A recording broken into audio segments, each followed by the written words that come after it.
नमस्कार। आज साधना plus news channel के इस खास कार्यक्रम में सत्संग में आज हमारे बीच पहुंचे हैं आज हमारे बड़े भाई श्री प्रीतम सिंह जी, जो पिछले कहें तो जब हमारा राज्य उत्तर प्रदेश में था, उत्तराखंड नहीं बना था उस टाइम, तो आप 1993 में भी आप पहली बार आप चक्रोता से आप विधानसभा के सदस्य चुने गए। और उसके बाद कहें तो जब उत्तराखंड का गठन हुआ और पहला चुनाव 2002 में उत्तराखंड के हुए, तो उसके बाद से लगातार आप चक्रोता विधानसभा से विधानसभा के सदस्य चुने गए हैं। साथ ही अगर कहें तो मैं आपके पिताश्री भी लगातार गुलाब सिंह जी, स्वर्गीय गुलाब सिंह जी लगातार 8 बार उत्तर प्रदेश से विधायक रहे, चक्रोता और मसूरी से। आपको उत्कृष्ट अवार्ड विधायक के रूप में भी प्राप्त हो चुका है। साथ ही आप उत्तराखंड कांग्रेस कमेटी के प्रदेश अध्यक्ष और वर्तमान में आप नेता प्रतिपक्ष। साथ ही अगर कहूं तो मैं आपका जो व्यवहार है, जिसके कारण आज भी जब आप कहीं उत्तराखंड में जन जन तक जब पहुंचते हैं तो एक बहुत बड़ा जन सैलाब, कार्यकर्ताओं का नहीं, एक उत्तराखंड की जनता का भी आपके पीछे और आपको सुनने के लिए इस उत्तराखंड के हर कोने कोने में निकलता है। आज इस कार्यक्रम में साधना प्लस न्यूज टीवी चैनल के सदस्य में आज हमारे देहरादून स्टूडियो में हमारे बड़े भाई वर्तमान में नेता प्रतिपक्ष श्री प्रीतम सिंह जी पहुंचे। मैं आपका हार्दिक स्वागत अभिनंदन करता हूं। नमस्कार। प्रीतम जी, अब चुनाव 2022 की एक तरह से दस्तक से लगभग शुरू हो चुकी है। अगर हम कहें तो पूरी पार्टियों ने अब एक तरह से युद्ध स्तर पर लड़ाइयां शुरू कर दी हैं। सबसे बड़ी बात मैं कहूं प्रीतम जी, अगर लगभग 3.5-4 साल आपने प्रदेश अध्यक्ष का कार्यकाल भी संभाला यहां पर, जो बड़खूबी रहा। उसके बाद आप अब नेता प्रतिपक्ष के रूप में वर्तमान में आप विधानसभा में जनता की आवाज को उठा रहे हैं। तो प्रीतम जी, सबसे बड़ी बात है कि आपने नेता, आप प्रतिपक्ष हैं, पहले आप अध्यक्ष भी रहे, तो इन दोनों चीजों में क्या आपको अंतर और क्या क्या चुनौतियां आपको दिखाई दी? अध्यक्ष में भी एक बहुत लगभग 3.5-4 साल का कार्यकाल आपने संभाला है, पूरे इस राज्य को, कांग्रेस को मजबूत करने का बहुत जबरदस्त जो प्रयास किया है, आज उसका फल भी 2022 में यहां पर चुनाव में जरूर दिखेगा। तो क्या वो चुनौतियां हैं नेता प्रतिपक्ष और विधानसभा जब आप प्रेसिडेंट रहे उत्तराखंड कांग्रेस कमेटी, तो क्या क्या कुछ ऐसा क्या अंतर दिखाई देता है? देखिए, 2017 का जब विधानसभा चुनाव हुआ तो उस चुनाव में कांग्रेस परास्त हुई और हम मात्र 11 विधायक चुन करके आ पाए। उन विषम परिस्थितियों में तत्कालीन राष्ट्रीय अध्यक्ष राहुल गांधी जी ने मुझे प्रदेश अध्यक्ष की जिम्मेदारी सौंपी और जब प्रदेश अध्यक्ष की जिम्मेदारी मुझे मिली तो निश्चित रूप से मेरा दायित्व बनता था, कर्तव्य बनता था कि मैं राज्य में कांग्रेस को मजबूत करने का काम करूं और साथ ही साथ 2017 की हार से जो एक निराशा का वातावरण कांग्रेस के साथियों में था, उस वातावरण को भी जो है समाप्त करने का काम करूं। मैं उत्तराखंड राज्य के कांग्रेस के एक एक साथी का आभार व्यक्त करता हूं, धन्यवाद देता हूं कि कांग्रेस के तमाम साथियों ने अध्यक्ष के रूप में जब मैं कार्य कर रहा था मुझे जो सहयोग दिया उसके लिए मैं सदैव उनका आभारी रहूंगा, ऋणी रहूंगा। और उन्हीं के बूते हमने संघर्ष किया और आज 2022 में कांग्रेस इस स्थिति में खड़ी है कि हम भारतीय जनता पार्टी को कड़ी चुनौती देने का काम कर रहे हैं। आपने कहा कि नेता प्रतिपक्ष और अध्यक्ष में जो दायित्व मुझे मिले, उन दायित्वों में किस तरीके से जो है समन्वय बना पाए। आप जानते हैं कि नेता प्रतिपक्ष के रूप में हमारी बहुत ही सम्मानीय नेता डॉक्टर इंदिरा हृदय जी थी।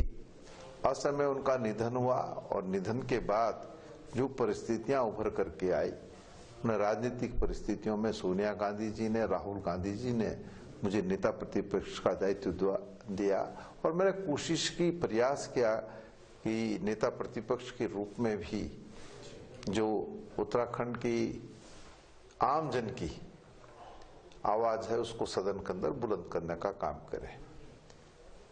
देखिए, संगठन और नेता प्रतिपक्ष दोनों ही कार्यों में जो है अंतर है, लेकिन दोनों ही दायित्व मुझे मिले तो उन दोनों ही दायित्वों में मेरा कर्तव्य बनता है, दायित्व बनता है कि मैं कांग्रेस को मजबूत करने का काम करूं।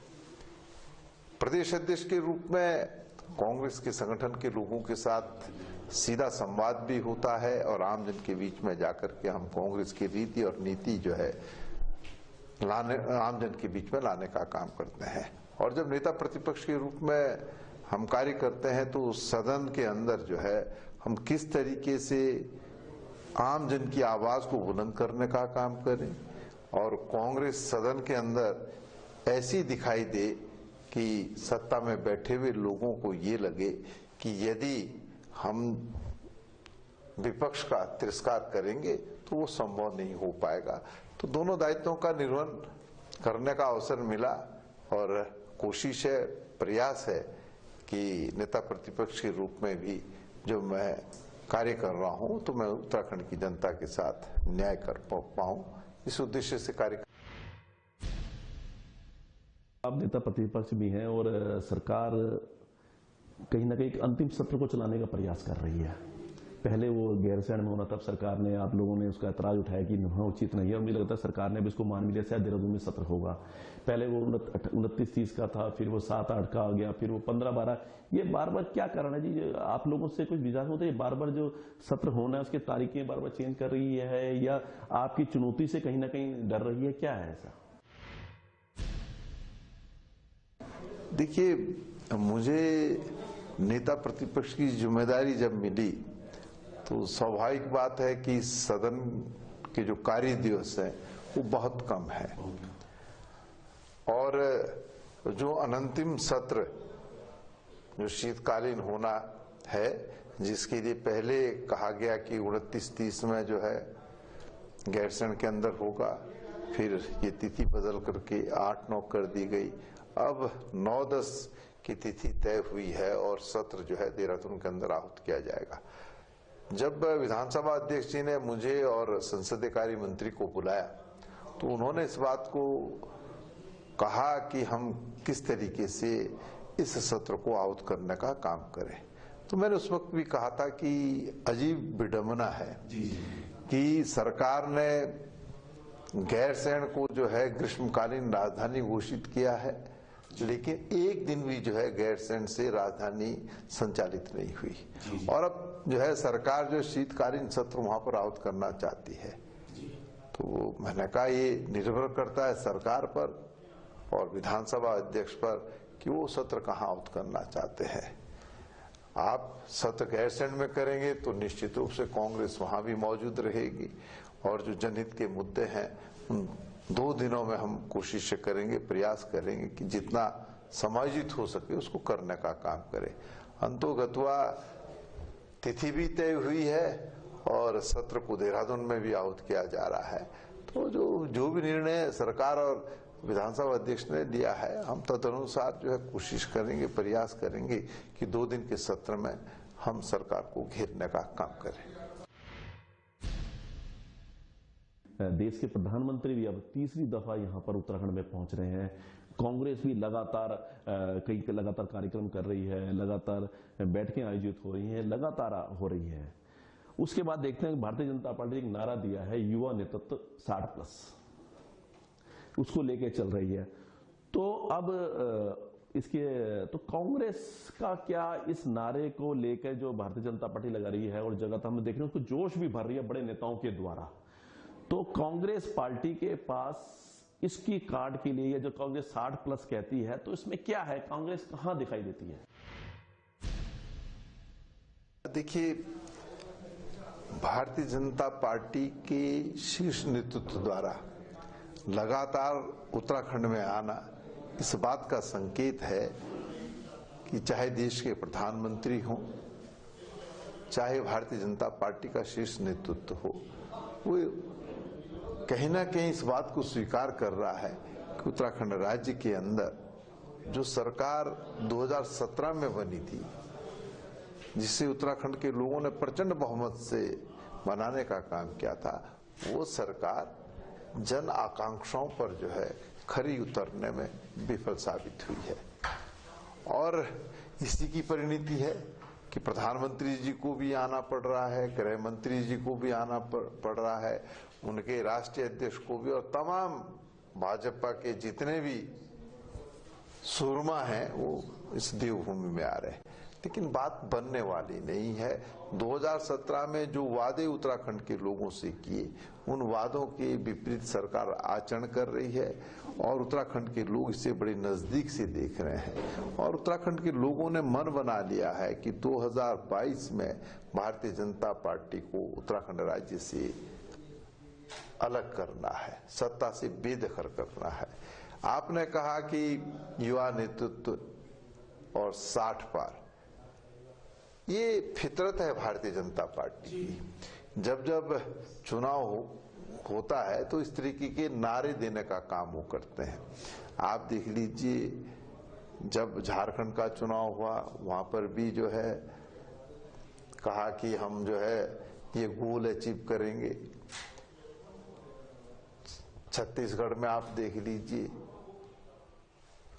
आपके सामने है महाराष्ट्र, कर्नाटक, मध्य प्रदेश, राजस्थान, गोवा, इन तमाम राज्यों के जब जब चुनाव हुए तो भाजपा ने नारा दिया कि हम जो है सरकार बनाएंगे और बड़े बहुमत के साथ बनाएंगे। लेकिन मैं समझता हूं कि वो सरकार बनने में विफल रहे। चाहे केरला का मैं जिक्र करूं और पश्चिम बंगाल में जो हुआ वो तो आपके सामने है। वहां भी प्रधानमंत्री जी एक नहीं न जाने कितनी बार गए, लेकिन निराशा ही हाथ लगी। तो यही कमोबेश उत्तराखंड राज्य के अंदर होने जा रहा है। सरकार डरी हुई है, सहमी हुई है, और कितने भी जो है उनका राष्ट्रीय नेतृत्व आ जाए, लेकिन बाजी हाथ से निकल चुकी है। और जब बाजी हाथ से निकल जाती है तो फिर कुछ हासिल होता नहीं। प्रीतम सिंह, ये आपका जो कहना है, चाहे ये नरेंद्र मोदी आ रहे हैं, अमित शाह आए हैं, नड्डा जी आए, ये सब कांग्रेस से घबरा गई है, इसलिए कहीं ना कहीं आ रहे हैं? नहीं, निश्चित रूप से, क्योंकि उनको लगता है कि 2022 में जो है भाजपा की वापसी नहीं हो रही है, और शीर्ष नेतृत्व ने इसे स्वीकार भी किया है। मैं कुछ प्रश्न पूछना चाहता हूं सत्ता में बैठे हुए लोगों से। 2017 में प्रचंड बहुमत से जब भारतीय जनता पार्टी की सरकार बनी तो त्रिवेंद्र राव जी मुख्यमंत्री बने, और त्रिवेंद्र राव जी लगभग 4 वर्ष तक मुख्यमंत्री रहे। एक प्रश्न है कि यदि त्रिवेंद्र राव जी सही काम कर रहे थे तो उनको क्यों हटाया गया, और अगर वो सही काम नहीं कर रहे थे तो इतनी देर क्यों की? आपने दूसरे मुख्यमंत्री को दिया, उनका कार्यकाल भी आपके सामने है। अब तीसरे मुख्यमंत्री हमको मिले हैं और खुद ही जो है सत्ता में बैठे हुए लोग कहते हैं कि वो नाइट वॉचमैन के रूप में बैटिंग करेंगे। और मैं कहना चाहता हूं, क्रिकेट जगत में नाइट वॉचमैन उस बल्लेबाज को कहा जाता है जो सबसे कमजोर होता है। आप देखते हैं कि नाइट वॉचमैन के रूप में जो है किसी को भी अगर बैटिंग करने के लिए भेजा जाता है तो ये होता है कि वो दिन निकाल दे किसी तरीके से, संध्या का समय उसको निकाल दे बस किसी तरीके से। तो तीसरे मुख्यमंत्री आए, समय है नहीं, रोज नई नई घोषणाएं कर रहे हैं, नई नई बात कर रहे हैं, पैसा है नहीं। तो ये सब चीजें हैं। तो जब राष्ट्रीय नेतृत्व को ये एहसास हो गया कि उनकी वापसी नहीं हो रही है तो हाथ पांव तो मारेंगे ही। तो हाथ पांव मार रहे हैं, लेकिन इससे बात बनने वाली। भाजपा टारगेट तो 60+ का हो गया, कांग्रेस क्या टारगेट मानती है? देखिए, कांग्रेस ने इस राज्य के अंदर जब परिवर्तन यात्रा प्रारंभ की है, उन परिवर्तन यात्राओं में जिस तरीके से लोगों का जन सैलाब उमड़ करके आ रहा है और लोगों का प्यार से ने आशीर्वाद मिल रहा है, उसके आधार पर मैं कह सकता हूं कि कांग्रेस 60 से ऊपर सीटें जीतने जा रही है। अभी आपने कहा कृषि बिल वापस लिए हैं, सारी देवरास ने बोर्ड भी लिया। मुझे ध्यान है जब कृषि बिल आया था सदन में तो कांग्रेस और अन्य पार्टियों ने लोकसभा राज्यसभा में विरोध हुआ था। वही देवरास बोर्ड के लिए तो जब यहाँ प्रस्ताव आया था तो आप लोगों ने पूरी कांग्रेस का विरोध किया था। 2022 के चुनाव आए हैं, कहीं ना कहीं इसको देखते हुए मानते हैं कि उधर प्रधानमंत्री जी ने और आज मुख्यमंत्री जी ने ये दोनों वापस लिए हैं, तो इसका क्या माने प्रीतम सिंह जी? कहीं ना कहीं अब जब ये दोनों चीजें जो वापस हुई हैं, इसका भारतीय जनता पार्टी को लाभ मिलेगा? साथ ही ये दो बहुत बड़े मुद्दे थे जिसको कांग्रेस लेके चल रही थी, किसान आंदोलन भी और वो भी जिसका सड़कों पर उतरी का आंदोलन है।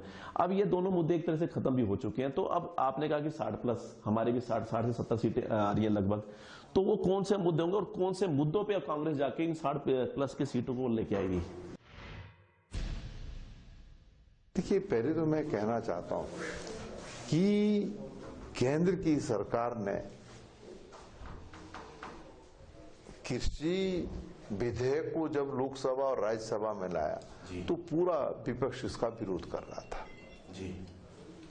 और विरोध करने के बाद बहुमत के आधार पर इसको कानूनी रूप दे दिया गया, लेकिन किसान लगातार संघर्ष करते रहे, आज भी संघर्ष कर रहे हैं। और तब देश के प्रधानमंत्री और पूरी केंद्र की सरकार और राज्यों की सरकारें जहां जहां बीजेपी की हैं, कहती थी कि ये 3 जो कानून है ये किसानों के हितों को संरक्षित करने वाले कानून हैं और ये किसी भी कीमत पर वापस नहीं होंगे। और जब किसानों से चर्चा की बात होती थी, उनका चर्चा के लिए सरकार तैयार है, लेकिन ये 3 कानून वापस नहीं होंगे। तो आप बता दीजिए, मेरे ख्याल से 10 से 11 दौर की बातचीत हुई, कोई नतीजा नहीं निकला। लेकिन जब उपचुनाव हारे तब जो है केंद्र की सरकार ने रूल बैक किया और 3 कानूनों को वापस लिया। स्टंट माने इसको, ये निश्चित रूप से चुनावी स्टंट कह दीजिए या 5 राज्यों के जो विधानसभा चुनाव होने जा रहे हैं उसको जीतने के लिए एक कुत्सित प्रयास केंद्र सरकार का है। लेकिन किसान इसे बड़ी नजदीक से देख रहे हैं, देश के लोग इसे बड़ी नजदीक से देख रहे हैं। जो सरकार अन्नदाता के साथ खड़ी नहीं हो सकी, वो सरकार आमजन के साथ क्या खड़ी होगी? 800 किसानों की शहादत भी बताइए प्रधानमंत्री जी, आप मौन धारण करके बैठे रहे और किस तरीके से लाठी प्रहार किसानों पे हुआ। चाहे हरियाणा का जिक्र करिए, चाहे दिल्ली का जिक्र आप कर लीजिए, लखीमपुर खीरी में आप देख लीजिए किस तरीके से किसानों पर गाड़ी चढ़ा करके जो है उनकी हत्या करने का काम किया है। तो क्या किसान इसे भूलेगा? क्या देश का आमजन इसको भूल सकता है? कभी भूल नहीं सकता। और कमोवेश ये स्थिति राज्य में भी है कि 2022 के चुनाव को जीतने के लिए उन्होंने जो तीर्थ विधेयक था या कानून था उस में जो रोल बैक किया उसको समाप्त करने का काम किया। क्या तीर्थ पुरोहित भूल जाएंगे कि 4 धाम यात्रा इस प्रदेश के अंदर संचालित होती रही और तीर्थ पुरोहित नग्न बदन के जो है केदारनाथ जैसी जगह पर जो है धरना प्रदर्शन कर रहे थे। पूरे क्या नाम यात्रा सीजन में हमारे तीर्थ पुरोहित जो लगातार संघर्ष करते रहे। जब मंत्रीगण गए, मुख्यमंत्री गए, पूर्व मुख्यमंत्री गए, जब लोगों ने विरोध किया तब सरकार को लगा कि इससे नुकसान होने वाला है और उन्होंने इसको वापस कर दिया। तो क्या तीर्थ पुरोहित ये भूल जाएंगे कि इस सरकार ने जो है पूरे यात्रा सीजन में तीर्थ पुरोहितों का अपमान करने का काम किया? तो वो नहीं भूले इस बात को। और निश्चित रूप से जो 2022 का चुनाव होगा उसमें किसान भी, तीर्थ पुरोहित भी, आमजन भी जो है इन सरकारों को सबक सिखाने का काम करेगा। लगी के मानते हैं बीजेपी के खिलाफ वोट डलेगा दोनों का? निश्चित रूप से पड़ेगा, मैंने कहा ना। और जो आपने कहा कि हम किस चीजों को लेकर के, निश्चित रूप से हम सरकार की विफलताओं को लेकर के आमजन के बीच में जाएंगे और हम आमजन को ये विश्वास दिलाने का काम करेंगे कि इस राज्य के अंदर जब हमारी सरकार थी जो सिंगल इंजन की थी, ये तो डबल इंजन, तो यहाँ पर जो रोजगार के साधन हमने मुहैया कराए थे, जो हमने सरकारी सेवाओं में नौजवान साथियों को रोजगार देने का काम किया, हमारी पहली प्राथमिकता होगी कि हम बेरोजगारी की दर को कम करने का काम करें। ये हम उत्तराखंड के नौजवान साथियों से वादा भी करते हैं, उन्हें विश्वास भी दिलाना चाहते हैं। जब हम सर्वे पे निकल रहे हैं तो एक चीज बड़ी निकल के आ रही है आपकी पार्टी से कि आपके कहीं वरिष्ठ नेता जो आपकी कमेटी बनी है उसमें वो लोग हैं और वो जहां जाते हैं एक पैरेलल अपने प्रोग्राम भी चलते हैं, वो भी चलते हैं। और हमने कई चीजें और देखी है कि जहां वो जाते हैं वो 5-7 लोगों को कहते हैं कि आप तैयारी करो, आपको टिकट मिलने वाले हैं। अगर ये स्थिति रहेगी, अगर फिर वही विधानसभा, पिछली बार भी जब आपकी 11 सीटें रही तो एक विधानसभा से कांग्रेस के जिसको टिकट मिला उसके साथ कई और कांग्रेस के उम्मीदवार खड़े हुए, यही स्थिति अब दिखाई देती जा रही है जिस हिसाब से आपके बड़े बड़े नेता लोगों को प्रबोधन दे रहे हैं। अगर यह स्थिति रही तो फिर कांग्रेस की सरकार बहुमत से कैसे बन पाएगी, इसको कैसे रोका जाएगा? देखिए, कांग्रेस में आंतरिक लोकतंत्र है और जब हम अपने भावों की अभिव्यक्ति करते हैं तो आपको कदापि लगता है कि कांग्रेस में मत भिन्नता है। मैं समझता हूं कि देश के कांग्रेसन पूरी तरीके से सोनिया गांधी जी, राहुल गांधी जी और कांग्रेस के प्रति समर्पित हैं जी। वो चाहते हैं कि कांग्रेस मजबूत हो और इस देश और प्रदेश के अंदर फिर कांग्रेस जो है बुलंदियां हासिल करे। आपने कहा कि कई प्रत्याशी, ये लोकतंत्र की खूबसूरती है। यदि एक विधानसभा से एक ही व्यक्ति टिकट मांगे तो फिर ना तो टिकट बांटने में दुविधा हो, ना किसी अन्य प्रकार की जो है कोई कठिनाई हो। लोकतंत्र है, कई लोग चुनाव लड़ना चाहते हैं। हमारी कोशिश होगी, हमारा प्रयास होगा कि टिकट बंटवारे समय या टिकट आवंटन के समय हम इस बात का जरूर जो है ध्यान रखेंगे कि जो जीतने की जिसमें ज्यादा संभावनाएं होंगी तो तदनुसार जो है टिकट वितरण करने का काम हम करें। कई बार होता है कि जिन साथियों को टिकट नहीं मिल पाता है वो कई बार अपनी नाराजगी का भी इजहार करेंगे, लेकिन 2022 मैं समझता हूं कि कांग्रेस के लिए बहुत महत्वपूर्ण है। कांग्रेस के एक एक साथी का दायित्व बनता है, कर्तव्य बनता है कि हम 2022 के चुनाव को जीतने के लिए जो भी त्याग या समर्पण करना पड़े उसको करने के लिए हम तैयार रहेंगे और जो कहीं थोड़ी बहुत नाराजगी होती है उसे भी दूर करने का काम करें। आपका इसके ऊपर पूरा विश्वास है कि हर विधानसभा कांग्रेस का एक ही कैंडिडेट खड़ा हो, कोई कांग्रेस का दूसरा नहीं आएगा तो उसको बैठाने का प्रयास किया जाएगा? कि हम कोशिश करेंगे कि हम तमाम वो साथी जो कांग्रेस की विचारधारा से ओतप्रोत हैं, जो कांग्रेस को मजबूत करने का काम लगातार करते आ रहे हैं, यदि उनको टिकट नहीं मिल पाए, क्योंकि अंतोगत्वा टिकट तो एक को मिल रहा, नहीं मिल पाए तो हम उनको अपने साथ लेकर चलने का प्रयास करेंगे, कोशिश करेंगे। और मैं कह सकता हूं कि जो हालात हैं, जो परिस्थितियां हैं, वो उत्तराखंड के लोगों ने भी मन बना लिया है कि इस चुनाव में जो है कांग्रेस को जिताना है। तो जब कांग्रेस को जिताने का मन जो है आम जन बना चुके हैं तो हमारे कांग्रेस के साथी भी जनभावनाओं के अनुरूप जो है कृत करने का काम करेंगे। मंत्री रहे, यहाँ पर 5 बार विधायक भी रहे और अब 2022 में आपने कहा कि नेतृत्व 100% कांग्रेस की सरकार बनेगी और भारी बहुमत से बन रही है, तो हम क्या माने कि अगला मुख्यमंत्री कांग्रेस के आप होंगे सरकार बनने में? नहीं, देखिए,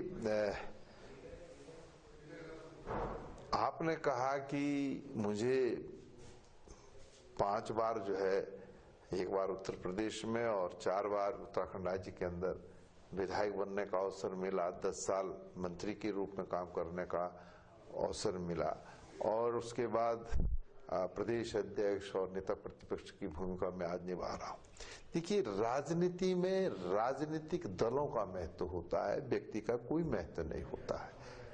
कांग्रेस है तो प्रीतम सिंह का वजूद है और अगर कांग्रेस नहीं है तो मेरा वजूद तो स्वतः ही समाप्त हो जाएगा।